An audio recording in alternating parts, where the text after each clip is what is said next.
What on earth have we just witnessed? That was one of the craziest qualifying sessions I have ever seen in Formula 1. Qualifying for the 2019 Italian Grand Prix, let's just say it was an interesting one. I think is probably the understatement of the year.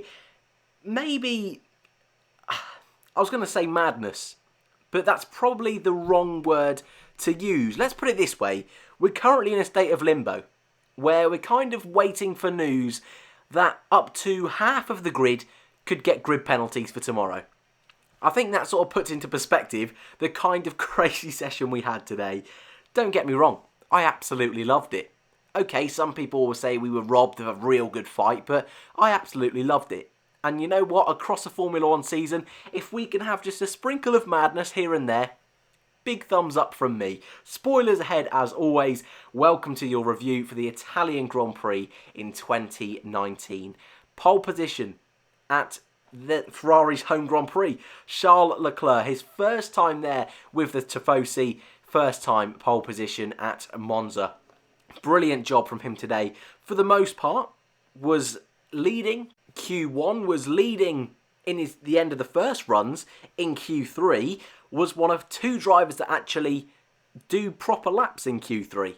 And by that point, he'd pretty much already secured the pole position. So, to be honest with you, I think what we're going to do today, we'll go through the list, and then once we've gone through all 20, we'll then talk about the session. Because to be honest with you, there's a lot to talk about today. And I think if we just go one by one and break it down, it'll be a little bit difficult. But Leclerc, on his first attempt at Monza in a Ferrari, I think he'll be happy with that. And if you'd have told him that at the beginning of the day, before the shenanigans of Q3, I think he'll be very happy indeed. I think two other drivers that'll be fairly happy with the result today are the two Mercedes boys. Lewis Hamilton, P2, front row in Monza, a track he's always very, very good at. Obviously won here last year, starting third. I believe he'll be happy with P2. And Bottas, likewise, will be happy with P3. Sebastian Vettel in P4. Well, will his time even count? Arguably went over the white line through Parabolica. His time may be deleted completely, so that's a little bit up in the air. P5 and 6, Renault. Ricciardo P5, Hulkenberg P6. Brilliant job from those two today. And the only other man to set a time in Q3, Carlos Sainz 7th from McLaren. I think I'll be quite happy with that one. Albon P8, Stroll P9 and Raikkonen P10 all set no times in Q3. And again, question marks on whether that'll be the order they all start. Raikkonen, we'll talk about him in a little bit. Incident in Q3, into the wall out of Parabolica, maybe hit with, depending on the damage, new gearbox, potential 5th-place grid penalty, so that could be all up in the air. You can probably tell in my voice, it's all a little bit confusing today, to be totally honest with you. Moving down into the bottom 10, Giovinazzi P11. His first ever home Grand Prix, and again, with penalties potentially looming in front, may move up even higher. And if all of the top 10 get penalties for what happened in Q3, maybe you're pole sitter for tomorrow's Grand Prix. Sorry, that's probably not going to happen. Don't want to excite you too much, but there is a world out there where that does happen. So, Giovinazzi might be well placed in P11 for tomorrow, and also will have tyre choice. The top 10 all at the moment, as it stands, will start on the super soft tyre. Kevin Magnussen the lead Haskar in P12, Danny Kvyat P13, Norris and Gasly 14th and 15th. However, both will start from the back thanks to penalties taken early on in the weekend. Grosjean out in Q1. He was a little bit disappointed, but said his straight line speed wasn't brilliant. It was K-Mag who had the tow this weekend. We'll talk about the tow. If you don't know what that is, we'll definitely talk about it. It's a huge talking point today. Sergio Perez, engine... Well, we don't know exactly what happened, but seemed to have an engine failure. 2 weekends in a row now we've had Mercedes issues, so they won't be too happy with that. George Russell, not miles away actually, in P18. I think he was 1.6 seconds off Leclerc's time in Q1, so pretty happy with that.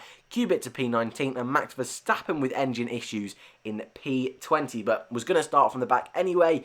Hasn't set a lap time, but I'd be very surprised if they didn't let him race tomorrow, and might start from the pit lane, so keep your eye out for that one. Disclaimer now before we get into the juicy stuff. First of all, if you are new around here, feel free to subscribe. People tell me I don't say that often enough, but I always feel a little bit awkward saying that. But also, more importantly, this grid could change. And there's penalties looming. but obviously I do have a life outside of Formula 1 sometimes, so I have to get this video out. I will try and do an update if there's any changes. I think it's unlikely to see many changes, but I think we might see 2 or 3 and the grid shuffle about a bit. So what I'll say is keep your eye out on social media, or just wait until tomorrow and have a bit of a surprise, a bit of a random grid, random shuffle for tomorrow. Right, that's out the way. Let's talk some mumbo jumbo, because it was a very bizarre session. Q1, pretty straightforward, to be totally honest with you. No major surprises. We saw Sergio Perez go out with an engine failure. Max Verstappen also have a similar kind of fate.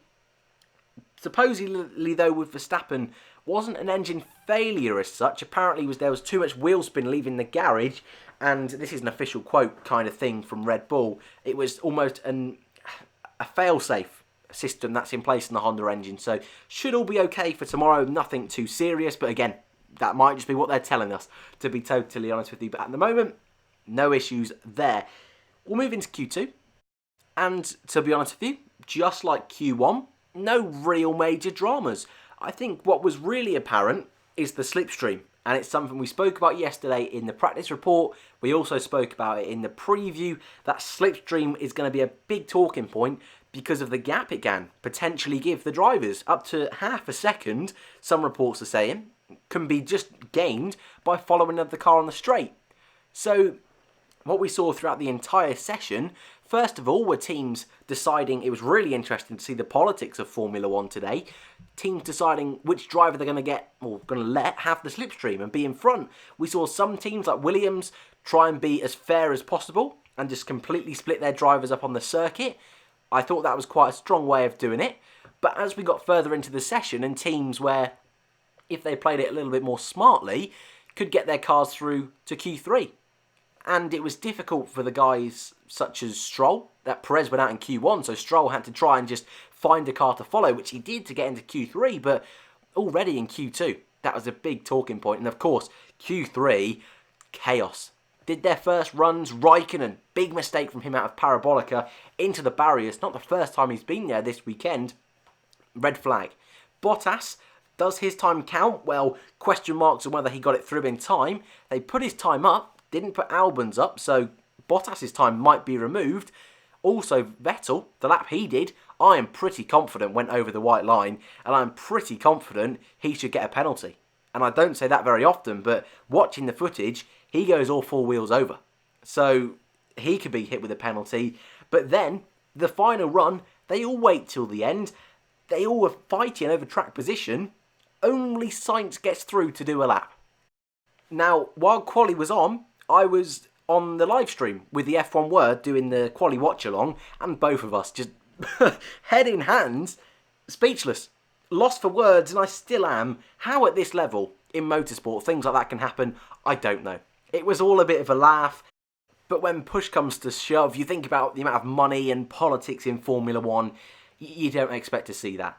And consequently, picking a driver of the day is very difficult because 9 of the drivers, excluding Kimi Raikkonen, shouldn't really be driver of the day after those shenanigans, to be honest with you. So I've gone with Ricciardo, who was in that top 10, but all day long was right up there in the top 5, even as high as P2, I believe, at some point. So was Hulkenberg, but Hulkenberg had the toe on Ricciardo all day long. Ricciardo didn't, so to be up in P5, brilliant job from both Renault boys.